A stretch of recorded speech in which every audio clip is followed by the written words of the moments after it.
SMAC Wellbeing, we start with care for the ones who feel like no one's there.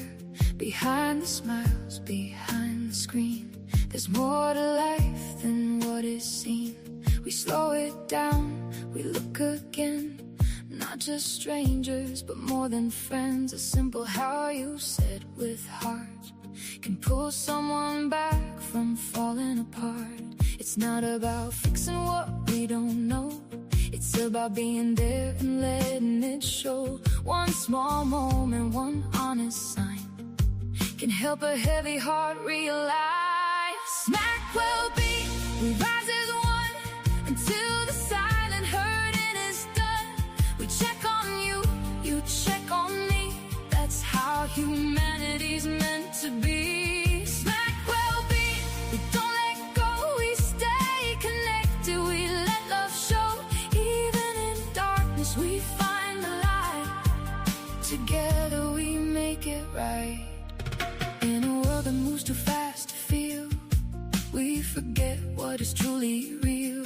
Digital noise but human soul, we help each other stay whole, not just online but face to face. We build a safer mental space. A message sent, a call that stays, can change the tone of someone's day. You never know what someone hides behind their words, behind their eyes. So we show up, we don't delay, we choose to care another way. SMAC Wellbeing, we rise as one until the silent hurting is done.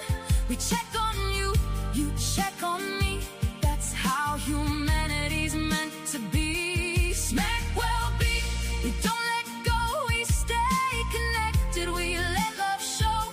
Even in darkness we find the light, together we make it right. Be the reason someone feels seen, not just surviving but in between. We carry each other through the night, that's how we bring back light. No one is meant to face it alone, we turn concern into a home. SMAC Wellbeing, we rise as one until every quiet pain is done. We check on. Yeah, hello everyone. Welcome to Digital Wellbeing Bootcamp, hosted by SMACWellbeing. Thank you everyone for joining. We're happy to have you, and I want to assure you that we're here to talk about something that is very important to us as young people, particularly our teens, and it promises to be very one that we would live here feeling really better and having tools to arm ourselves in a digital world, which most of us have found ourselves. And I mean, we didn't even have the option. Most of you were born into the world and you did not have any alternative. You don't know what it looks like without the phones, without the digital tools we have today. In fact, there is nothing, absolutely nothing you imagine beyond those tools. So we are here to ensure that you understand why you have them, not just because they are available and everybody needs to have one, but for you to be able to use it honorably as well. So we introduce this because we want you to take control of your screen. We want you to be able to improve your focus, and we want you to be able to build digital habits in a digital world. And I mean, digitalization technology is not going anywhere. So because it's not going anywhere, it's okay for us to be better prepared and well-armed as young people to be able to promote responsible use of technology and of course, be able to add value while at it. You're welcome. We'll start off by telling you a bit about SMAC Wellbeing. Before it was SMAC Wellbeing, it was SMAC. And SMAC is an acronym that stands for Social Media, Mental Health, and Attitudinal Change. The idea was vetted far back in 2019, and we established our first presence in 2020 during the COVID-19. And you will agree with me that most of us had to heavily rely on technology during COVID, and we know what it did to our mental health at the time. And of course, it came with its highs and it came with its lows as well. While it was helpful to keep us connected, it also brought its own challenges. So we launched officially in 2020. We started with keeping our presence very visible online, and we continued there until about 2022, 2023, when we decided to host a physical event back in University of Abuja. It was a physical event where we had young people come together and we talked about how much use of social media and digital technology affected how much these things affected our mental health. And it was a wonderful gathering.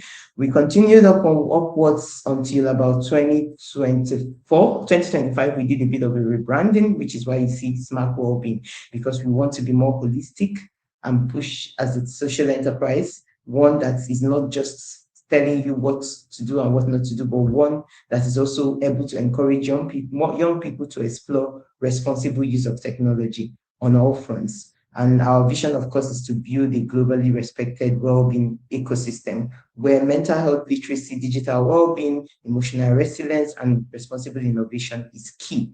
And some of our key beliefs is that small changes every day in how we use technology, I mean technology generally, sincerely, because we know how much it affects the environment. So how small changes in these tools can actually affect our well-being and give us opportunity to appreciate more of our world and the world around us. Yes. And we're focusing on young people particularly. And of course, for you to reach the young people, you have to reach their families. So we're going to be reaching families as well. So we've been on, but I will assure you that since that time, we have been very active on social media. We are readily available with materials, with mental health literacy tools to support young people and even adults as well, young adults, to keep their mental health in check. You can also check out our website for some more information as all we have been doing. Yeah, but then specifically, we've been focused on having workshops. Like I mentioned earlier, we're now building curriculums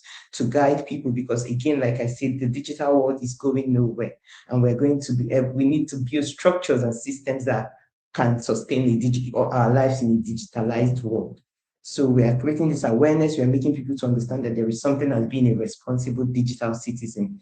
And of course, for us to do that, for young people, again, we need your parents, we need your caregivers, we need your trusted adults, we need mentors, we need communities to come together and make that happen. And part of our broader wellbeing ecosystem, we have a product called Whole Flow. Our team may put the website on the page because of time so that you can take a look at it and see what it's about. It's essentially a platform where young people can track their period. It's a faith-based one with safe space for you to be who you are and not consume the knowledge you shouldn't be consuming at a certain age. And our focus primarily is on teens. And the goal is to ensure that your menstrual well-being is also very important. This is just one of the major products we have at the moment, and stay with us and watch out for more. Thank you. So now let's proceed with the order of the day. So today is day one of this 2-day bootcamp where we get to see why are we exactly scrolling? Why are we constantly scrolling? Why are we always on the phone? Why is it difficult for even young people and adults alike, and even more difficult for younger people? Why are we what exactly is on these tools, which is where persuasive design comes in, and then we of course give you mental health basics and why it is intertwined to your use of social media or use of technology or use of the digital space. Then we will proceed to talk about the warning signs, and then there will be a couple of activities that are very practical for you to use, not just to use, but to help you break the habit if you're already caught. Then on the day 2, we're going to work on tracking these habits. So what readily comes to mind when you think of digital well-being? Digital well-being, as the name implies, right? Yes, but I want to emphasize today that it's not just about how well I am in the digital world. It's about how you use technology broadly for emphasis, that in a way that supports both your emotional well-being, social well-being, and physical well-being. And for that to happen, you and I know that it is important for us to constantly imagine that there is an intentionality that we need to build to use our digital spaces, including our phones, our laptops, our devices in the house, our tools, our machines. It has to be like a conscious effort. And it's also important for us to emphasize that how we use these things, particularly for the purpose of this exercise, social media, gaming platform, every other application that you have that entertains you, and many more. We need to make sure that it's good for our emotional well-being. We need to make sure that it's good for our physical well-being. We need to also make sure that it is good for our environment and our social well-being. And for that to happen, we know that it's a bit it's a bit of a tall dream now, given that there is a constant digital pressure. Everybody wants to be there. Everybody should be there. It's like if you're not in these spaces, you're not in the world. So this is exactly why this digital well-being it should become a thing, and we should learn to be conscious and become good digital citizens. So we know that there's endless scrolling. We also know that there's a lot of online comparison where people are, oh, somebody does something, you wouldn't even know the irony, right? But we're going to get there. So you're looking at these people, oh, my peers are doing this, oh, my somebody phone. Oh, why can't I have a phone? I know some of us here may not even have a phone yet, but guess what? This is still very important for you. Why is it important? Because before you even own a phone, which of course experts have recommended, you should own one at 14, but not social media, just for communication. Then you should be able to get on social media at least at 16 or probably 18 if you leave some of us back here back home. So for whatever is what is important for us to know that we need to have an attitude, we need to have a positioning that we use, we prepare, we develop towards using the phone, for those of us that may not already have a phone. But if you already have one, good, this is also for you. But if you don't have one, what you need to be doing now is to say, what are the digital values that I want to embody when I own a phone? What are the standards that I want to keep when I own a phone? Who do I want to be when I own a phone? What image, what examples, what are my original values, and how do I make sure that owning a phone and having access to so many apps and so many tools will not obstruct my values, my standards as an individual, my family goals, where I'm coming from. We all know that it's important to where we're going to. So those are the things that we are going to be touching on, and this is exactly why digital well-being is extremely every young person out there. And that consciousness needs to start now, whether you own a personal phone or not. You need to begin to imagine, what kind of world do I want to have in the digital space. Yeah, and then to proceed on that, we want you to understand like mental health basics. What do you think of when you think of mental health basics? This is just for you to know have the basic understanding of how mental health is important and how it's intertwined to your digital well-being. We know there are a couple of things called the determinants of health. Determinants of health mean those things, those factors around you that determine your health status. It could be your environment, socially, but now we have a heavy trend around the digital determinants of health, which is exactly again why we are here. So the digital determinants of health are those digital habits that you form, that you do, that you exhibit, that in one way or the other affects your health. Subconsciously or consciously is a continuum. You may not know, but you don't know how much these habits have become a thing. So for you to actually say you're well, you're able to think clearly, you're able to participate actively in your studies, you're able to listen and understand and have build a good relationship with your parents as much as you can. Guess what? You need them. You do need them. So you need to have a good group of friends who you also have you more like a social balance. You also need to be able to know for yourself or begin, even though your brain may still be developing, but you need to begin to say, what do I believe in? Who am I? What do I want to be? The ability to be able to use those factors to contribute effectively to yourself and those around you is a good state of mental well-being. Then I will also say that is a continuum in the sense that it is shaped by the determinants that I mentioned, the various determinants of health, your individual, your family, your community, your structural factor, what you do per time. And the irony, and which I must mention, which major concern is that sometimes you do not even know that something is happening to you. So you are there, you're going through something, you don't know what is happening, you don't know why you're feeling a kind of way, you can't place it. Yes, what you do with your space matters, and guess what? That's exactly what may be affecting you. And the irony is that because they are not like as the same thing as when you have a fever and you go to the hospital, or when you have a headache or a stomach upset, which you can feel outrightly, you may want to ignore these features. You may not even know that they are there until they become a more serious problem. But then I want to tell you today that your mental health is a human right. you have the right to be mentally sane. And if you're not, you have also the right to get the help you need. And then for whatever is what, you need to know enough to know when you need help, and which is also part of what the seminar should help you achieve. Then we talk about digital realities. So now my team will have a short video and then we'll come back.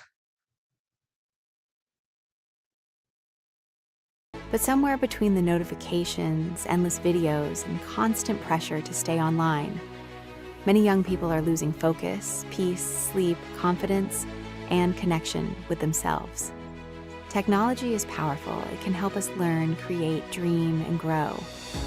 But when we don't control our digital habits, our screens can begin to control us. This is more than a boot camp.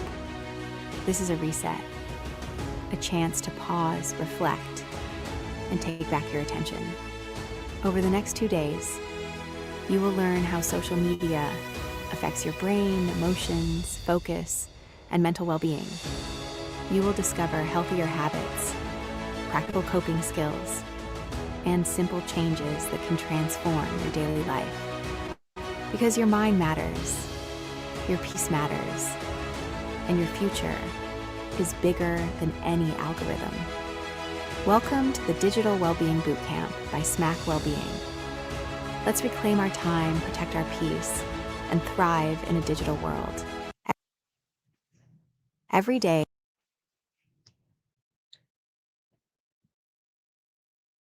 Thank you. So we'll just get back to some of the digital realities that are there. And then I hope you've seen it, you've taken your time to look at it again, what the journey is going to be about here. And I want to mention something that while it's important to also know how much your digital habits affect you. When I mean affects you, both your posture, both your habits, everything you do. So sometimes now, beyond why we are not seeing some of these problems, after a while we notice that people who are addicted to gaming, your peers, if you know them, those who are addicted to gaming, they are beginning to have a bent hunchback. They are constantly bending and gaming and probably addicted to it, that they can't, their shoulders are so bent, and they are probably getting medical attention for it. Our hands too, your posture, the way you position your hand is increasingly becoming a problem. People are now in the hospital for such problems. Then your shoulder, because you're always constantly bent, which is why even people who use the screen a lot are encouraged to sit upright at every point, because there's a tendency that you want to bend or you want to slog, and that also affects your back. So beyond that, also we know that there are also other concerns with our eyes. Young people these days have more issues or more problems with the eyes because of either how bright your screen is or how low it is, or how frequent. I think it's more about how frequent you're stuck on it, and then also not knowing which particular screen lights to use per time, particularly for midnight scrolling. For those of you that are always doing that, I mean, a lot of people are on this table. And I want to emphasize that this particular bootcamp is not to say, oh, jettison technology. Oh, this is a bad thing. What should we do? We should let it go. No. As we proceed on this journey, we will understand better that it's more of coming together to design a curated solution to help you thrive in the digital world. Thank you. So I will speak on the opportunities. We know definitely that there are many opportunities in the digital space, right? We have like technology has already given us a lot of purpose. We can go on and do our banking transactions. I won't even waste time listing it because it's endless. Banking transaction, we track your period on your app. You open up to check your health, how many steps a day you have taken. You check in on your family members. You are able to stay in touch even from wherever you are in the world. It has connected the world globally.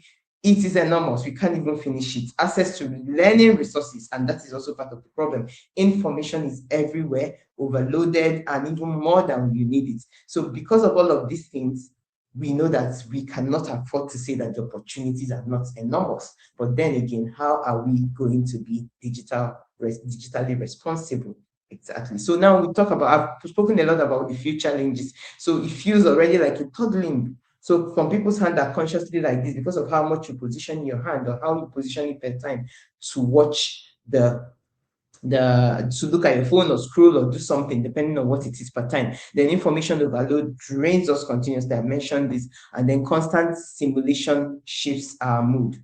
The fact that we are constantly simulated, we're watching something. What are you doom scrolling? We know that constantly watching the news or hearing bad news, or constantly, whatever it is, really affects our mood. If you're watching a comedian, you're likely to laugh and feel all cheerful. If you're watching the news and they are kidnapping children and things are happening, you're likely going to feel drained. You're also watching the news and good things are happening, you're also likely to feel super happy in the space you find yourself. So it's very critical to how we feel per time. So we talking about why scrolling feels unending. I want to tell us a quick story of something that happened so many years ago, and true life story. It's about an invention that happened that called the mechanical trunk story. So this was in 1770, invented, I think, in Austria by a man called Wolfgang. So this particular guy brought in a tool that could play chess, the best chess player. It looked like an automated instrument. It looked like a full machine. It was, of course, seen as a machine, and it could play anybody and it could win anybody. Everybody was so thrilled, like, okay, how is machine suddenly smarter? This is as far back as 1770, because some of us are seeing AI today and we think it wasn't here in some way before. It was, but then probably not in the way we have it today. So this particular machine was outsmarting everybody. You bring anybody who could play chess perfectly well, this machine will play it. And everybody felt, wow, finally technology, this is as far back as 1770. Finally, technology looks like it's becoming smarter than human beings. And then it kept going everywhere with it. It was gaining attention. Everybody continued to be mesmerized and wonder, oh, what exactly is happening? So until it took, even I think the French Napoleon Bonaparte also played with the machine, and the machine beat him. It was really very monumental and historical. So at the end of the day, it took 84 years for people to realize that there was actually a human being behind the machine. Because they had already put all the codes, the clock, the wires, and everything, they already set it up, and there was always somebody per time who had to trill and make these things work at the time. But guess what? It took 84 whole years for this to be found out. So this is exactly how I want you to see the tools you use today. There are actually real human beings behind it. Don't think it's just, that is why you hear the internet never forgets. There are psychologists, there are doctors, there are engineers, there are professionals, there are everybody behind it doing what? Making sure they keep you there. Let me surprise you. Yes, they're actually making sure they keep you there more than they make sure you're not there. So this is exactly how I want you to think of technology today. And for each post you make on TikTok or Instagram, or for every time you scroll, don't just feel, oh my God, it's so thrilling. Oh my God, how can young people even resist this? It's so engaging. Because there are many people, professionals behind the scene making it happen. And this is what you call the attention economy. It is a full-blown business. It has systems and structures, and for it to function and for it to keep engaging you, human beings has to work behind it. Human beings, real human beings. So don't think you're just engaging solely with technology. There are actually individuals behind it. So this is exactly why we're here today. Not because we want to now say, oh, jettison social media or don't do anything again with it. We are here because we want to look with these algorithms, this infinite scrolling. We now know that there is something behind it. And what we want to do is to say, how can we come together to look past these gears, look past all these individuals, and look past all the systems and structures that has been put there to keep us there, and say, okay, how can I take back control of how I use social media? Okay, so that is it for that.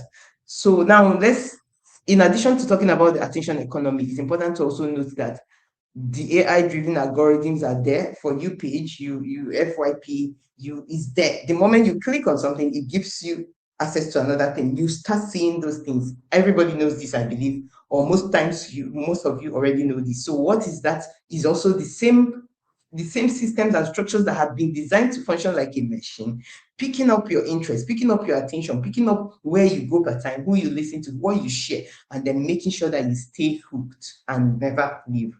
So it rewards your brain. And why it's more critical for teenagers is because your brain have not actually fully developed. So it hijacks Yeah, it hijacks it totally, giving you dopamine, giving you excitement, and all the tools of likes, reels, share, all those tools are increasingly being improved.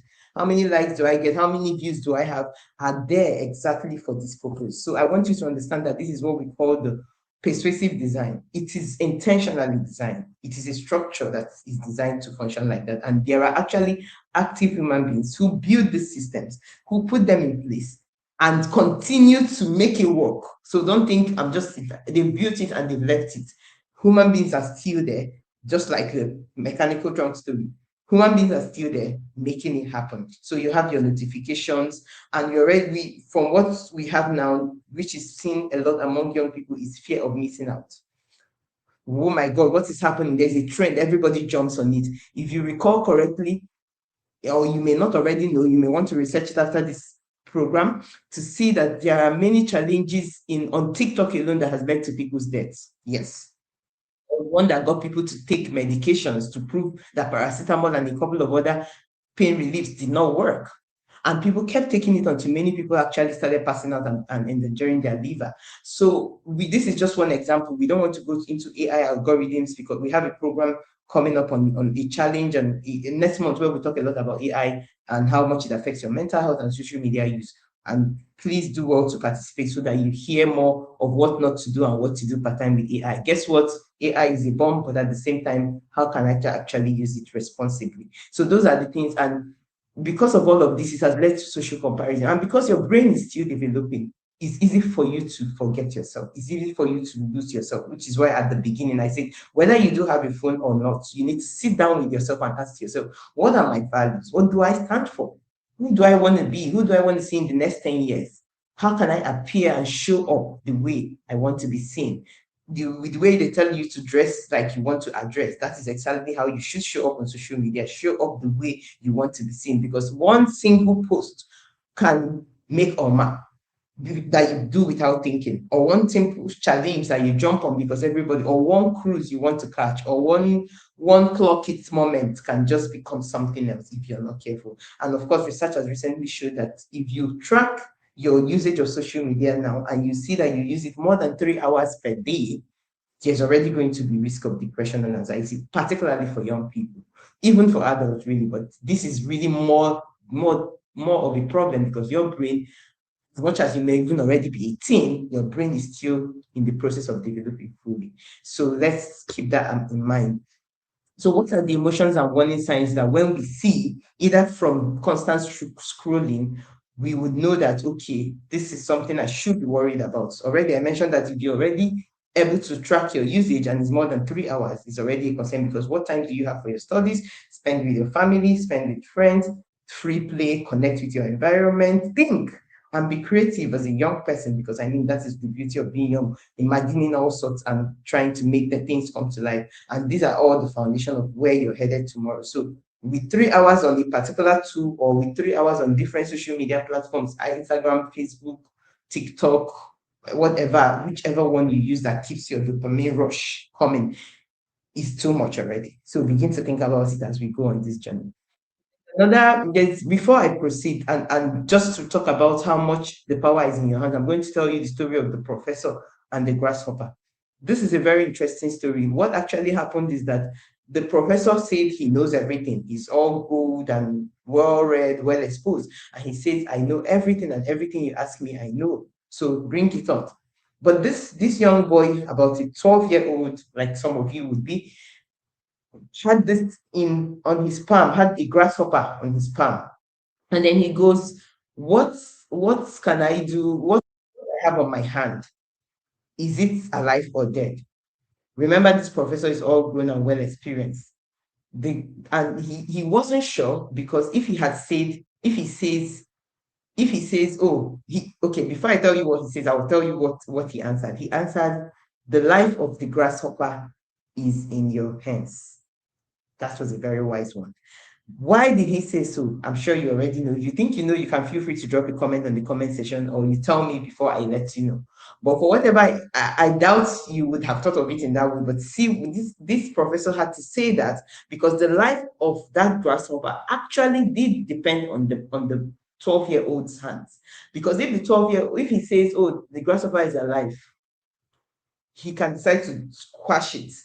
If he says, oh, the grasshopper is dead, sorry, the grasshopper is alive, he can decide to squash it and then it becomes dead. If he says, oh, the grasshopper is dead, he can decide to release it and it flies away. So what this means is that your digital tool, just like you have your phones on your hands, your digital habit and how you choose to use it is in your hands. And guess what? That is your third hand now, because literally everybody carries their phone, or when you only one, you have to carry it around. So what do you want to do with it? How do you want to use that tool?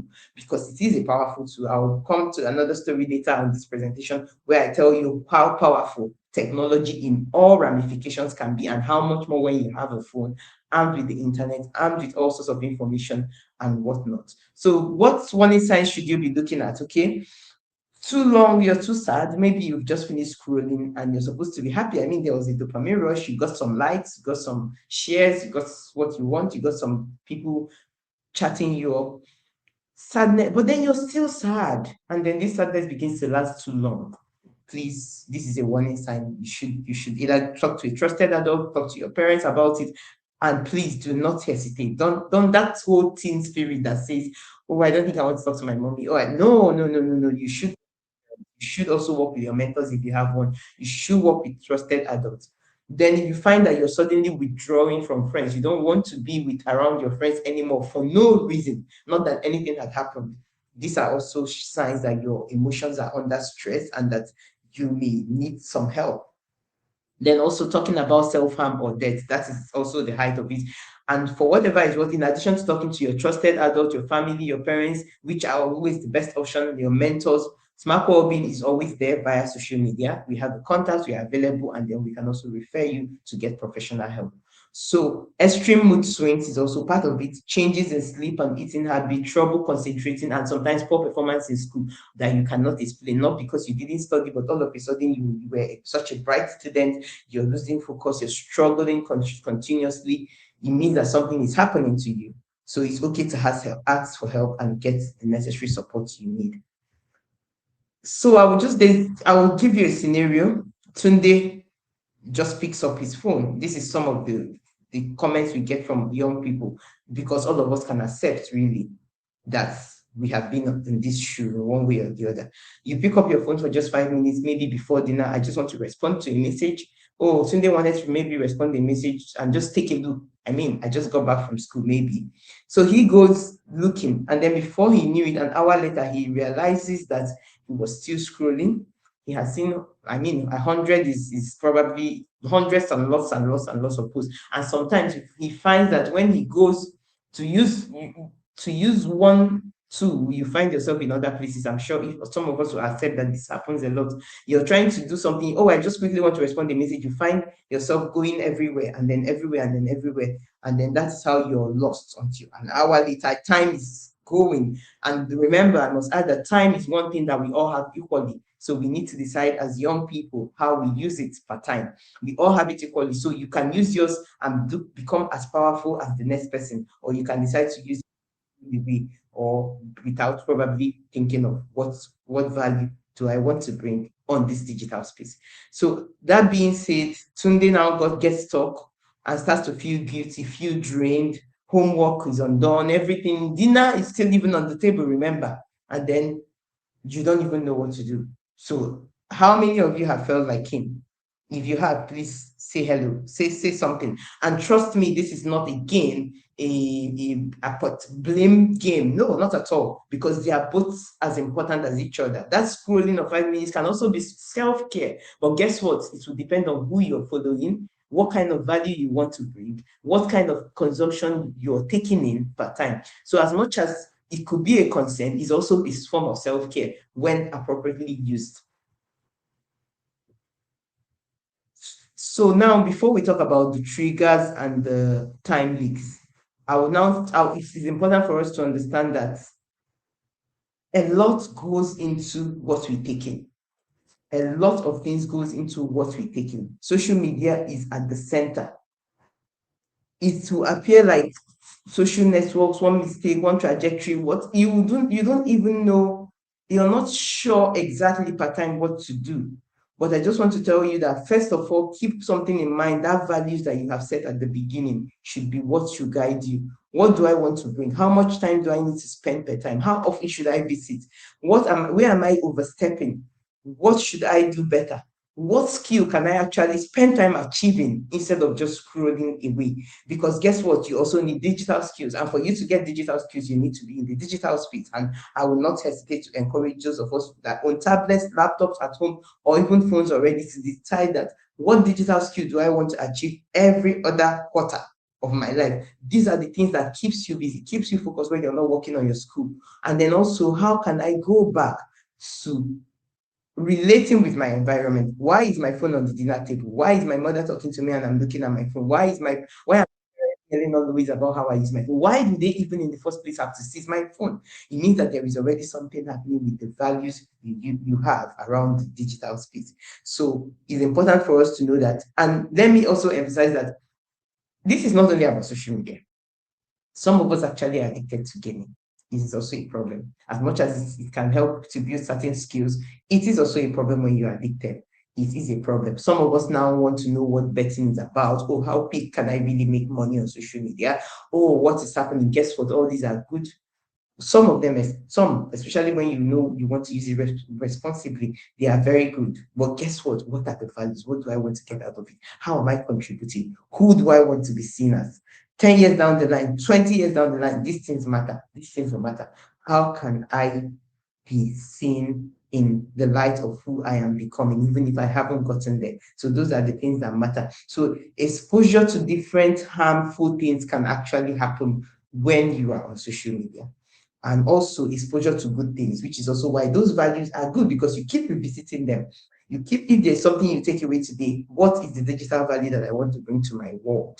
That's how many the billions of people with internet can access one day and be glad they did. This is what you should ask yourself. So at the end of the day, we know that there are the highs and there are the lows. But when you're better prepared, you know when to say, oh no, this doesn't align with my value. This is a very harmful content. This can affect me negatively. I will not participate in online bullying. I will not be the person who is exposed to harmful content. And if I see anyone, I speak to a trusted adult. If I encounter anyone, I know not to click. If I see, so these are the knowledge, these are the preparations you need to put in place if you haven't already, or these are the things you need to put at the back of your mind at time as you proceed with the use of your device or your social media or any online application you need to do. In fact, you could go ahead and apportion time to them. So now, talking about triggers and time, this is a time stealer, like I already said. We all have 24 hours. Somebody else decides to use 4 or 5 hours of theirs to study for their exams, study for their books, show up in class with good understanding. Or don't say, oh, I want to learn how to use Excel. Oh, instead of just doom scrolling, let me go and learn how to code with Scratch. Oh, let me do this. Somebody else decides to do that. Somebody else decides to scroll. Have they made, two of them made decisions, they have made decisions, but have they both made good decisions? You will agree with me that is a no, because when you scroll, you're going everywhere and nowhere. And when you're going everywhere and nowhere, you're either drained at the end, or you're overly excited, or you're under excited, or you're something that you should be doing physically would already be suffering. So either which way, these two things are a concern of their own. So the thing is, at each time, what can I use? What can I dedicate my time to? Digital skills is critical, very, very critical. So which ones am I building per time? Instead of spending these 3 hours on this platform, I'll just do like a 30 minutes or 20 minutes, and then I'll go and do other things, or I'll go and scroll. You don't need to fight your parents because of the devices. If you already have your values aligned clearly from the start, there will be no need. And you will be the one to hand it in and say, okay, I'm taking a break. Mommy, I'm taking a break. Daddy, I'm taking a break. Oh, I want to study my books. And your books will not suffer, your studies will not suffer, your learning ability, your interaction with your immediate environment will not suffer, and you're mentally stable per time. So yeah, these are the things that happen. There's a lot of time leaking. There's stress and loneliness. Guess what? Because you're looking, sometimes you're with friends, teenagers, you're walking on the road with your group of friends, and all of you are bending down clearly and walking. What happens to interacting with each other? What happens to nature? What happens to looking around? So these are the things that we miss. So you think that you're there, but you're going through a lot of stress. You're lonely because you're consuming a lot of information per time. And this brings me also to talk about who you follow. Who are your celebrity crushes? Who are your influencers that you love to see what they do? Who are your friends? What are they doing? Which challenge are they jumping on? Which part of it is happening now? Where do I have to be? I mean, I cannot miss. So this trend is ongoing. I don't go and no. We all know that, yes. But guess what? These are the things that also determine your state of mind per time while in the digital space. So if you make the right choices and follow people, lift your spirits, your scrolling can actually become self-care, yes. But if you're following people who maybe values faith and other things are not aligned, and for whatever is what dragging you towards doing things or making you make that post without thinking, you're going to find yourself more stressed, more pressured than you were each time you scroll. So it's also up to you to use your block button, your follow button wisely. Who am I following? Who am I interacting with per time? How does interaction help or not help me? So with all this, we know that at every point you should be your own leader. You should lead yourself as a teenager. Don't and know that okay, I have found myself in the digital world, and sometimes our parents did not even grow up in this world. So how can I take responsibility for myself? How can I be that example? How can I look back and make sure that whatever I'm doing in the social media is not two opposites of who I am in my real life? And how can I make sure that they align all the time?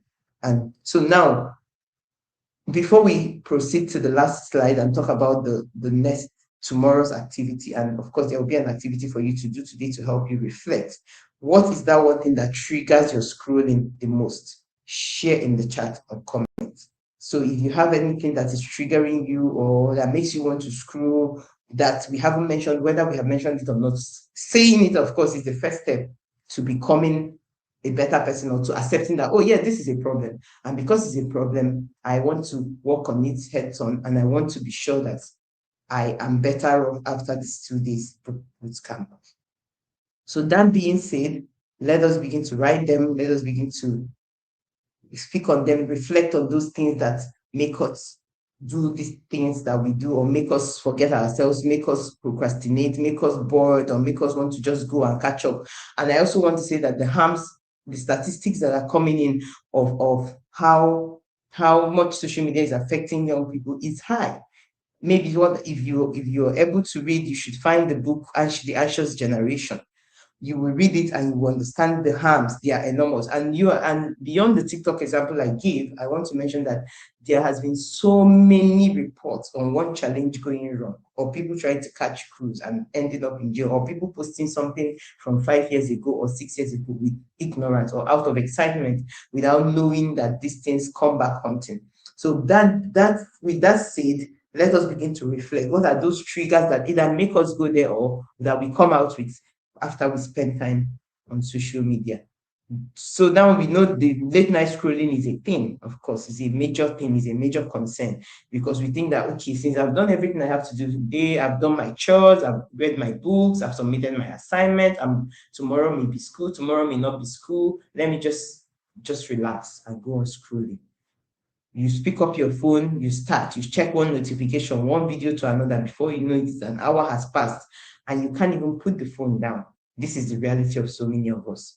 And then with that, the next morning, you're waking up looking like you didn't even get any rest because you literally struggled to get rest. And if you pay attention to your pattern, the more screen you consume before you go to bed, the higher the chances of the next day being more stressful when you wake up. You wake up literally tired, moody. In fact, you're not even focusing. It's possible that the remnants of your consumption from the previous day is still occupied. And then that whole wanting to do what your peers are doing is also the problem, because you want to quickly know what has happened and discuss it in school. You want to catch up. Those things are also where the problem is, because that's why in the first place, you shouldn't also be on the internet. In an ideal circumstances, experts have recommended, and I have said it before, 16 at the very minimum. It could be higher, depending on how much you think your brain has developed and how prepared you are to face the digital space. You can have a phone, a burner phone for communication and all of that, but the less you consume these things off the internet, the easier it is for you. So reflect and share with us. You can also share on the WhatsApp group how you want to avoid, or whether you have experienced late night scrolling and how it made you feel. you can suggest, you can share, you can, if you have had a bad encounter or even anyone, you can share, because these are the things that will help us really know exactly where to support you. But then again, follow through and see some of the and participate in the activities to get a better understanding. So we're going to have a scroll audit activity to end the session, where you identify top 3 apps that you use the most. It doesn't matter really what app it is, okay? You don't have to just identify them. You ask yourself, how much time do you spend each day on this app? Either by tracking it, some phones track it automatically, some phones don't. But if you look through, if you're able to go each time, let yourself be. Don't even say, oh, no. You have to first of all relax, okay? Take a deep breath. I know you've been taking in a lot, so calm down. You don't have to worry about, oh, I'm no longer going. It doesn't work like that. You have to follow through a system and structure that will help you eventually get there. So what you need to do is identify, what apps have I been going to? Okay, I've gone to Instagram like 6 times today, and I spent averagely 20 minutes on each time. That's already like how many hours? No problem, you write it down. I've gone to TikTok and I posted and I scrolled and I did this for how many minutes? Put them down and then note, how did you feel after each one? Because you're going effortlessly, please. Just go the way you normally would go. So you're coming out and you're like, oh my God, I need to go and do something else. You come out. Please do well to take note of how you felt at that point. When you finish that, you go ahead and reflect on your triggers. What pushed you to open that app at that time? Were you supposed to be doing your homework? Did you want to research something on Kindle or something and you quickly found yourself going there? What are the triggers? What are the things? What kept you there and what brought you out? Take note of all of this. This activity sheet will be shared on WhatsApp, and you can share your observations with us tomorrow or right there on WhatsApp, because it's going to be a major part of what we're going to be doing tomorrow and how we're going to take it. And before I end, I don't know how many of you have heard about the Red Flag Act story. It's very indigenous to the United Kingdom, and it was around 1800s when an invention of the horseless carriage came into existence. It was, of course, a big technology at the time, moving from just using regular horses. I mean, it was exciting. It was beautiful. People were excited at how fast it could move. You didn't need the horses again to pedal you. You could move. And then, but at the same time, it was also raising the dust. It was stapling everywhere. It was terrifying people. The government were panicking of what could happen to even the people who were using it because of the speed, given where they are coming from per time. So because of this, they came together in 1865. This invention came in around 1800 and late 1800, and by 1865 they came together in the parliament and they made a law which is called the Locomotive Act, and they're also known as the Red Flag Act. So they said there will be speed limits per time, and then somebody has to be raising a red flag each time that you're approaching, and you cannot go within a certain number of miles per time. So because of this rule, everybody, of course, started adhering to it, and guess what? The road was safe. All the terrifying aspect and the overly worrisome aspect of the invention was put under control. But guess what happened? It also stifled innovation. People were not able to innovate. People were not able to think beyond the horseless carriage. They were just comfortable in that space. So because they were comfortable in that space, they couldn't grow. So what I want to say is that what this will help us do is to understand that we are not here to say, oh, there is no use, it's not relevant to use technology, or that technology is not important. Why it kept the world safe at the time, it also stifled technology. But what we are here to do is that to say teenagers have a whole Formula One racing car in their hands. Why do you think so? Imagine if you know how to drive, you're already 16 and you know how to drive, you know that you have the capacity to match your throttle and keep speeding, but why can't you do it? Because there are rules. There's probably a car ahead of you. There's how you can't speed a certain limit. But in this age and time, with a phone on your hands as a teenager, you have like a whole Formula One racing car, especially when there's internet, avalanche of information, endless scrolling, infinite, you can full speed, you can get any information per time. Is you can decide to be asking and even forget that you even have parents or siblings or older ones or mentors or trusted adults. If you're not careful, you can go to, because you want to go to the internet and get every access. So that is what it feels like having a phone.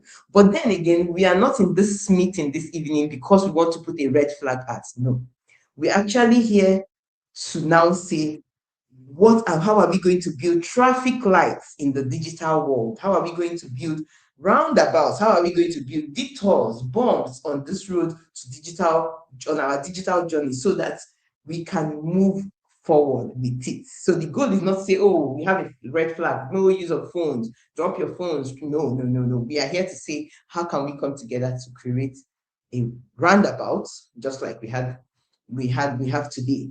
Puts rules, certain conditions, certain intentionality into our use for technology, so that we can do better per time. So thank you for joining us this evening. We are happy to have you, and we want to ask you to rest, think her through. You can come back and rewatch again to get an understanding. Get your friends who should be here, who were not here today, to watch and understand. And please reach out to us either via WhatsApp, drop comments, drop feedback, whatever it is you need to hear more from us about. And most importantly, stay on our platforms. We are always there providing you the literacy you need and all the knowledge you need per time to navigate the digital world. Please do not leave the digital space. You need the digital skills. You need the innovation. You need the intervention. You need the thinking. You need to invent. But we need you to be doing that responsibly. And for you to be able to do that responsibly, you have to also be using the digital space responsibly. Thank you, and remember to use the tracker that we have shared, and we'll see you tomorrow, same time, same venue. Thank you. The link will be shared on the WhatsApp group. It was good to have you. Thank you. You check on me. That's how humanity's meant to be. SMAC Wellbeing. We hold the line through every struggle, every sign, even when words don't come out right. We stay the light. We stay the light. SMAC Wellbeing. Check on someone today. That's how we stay human. That's how we stay whole.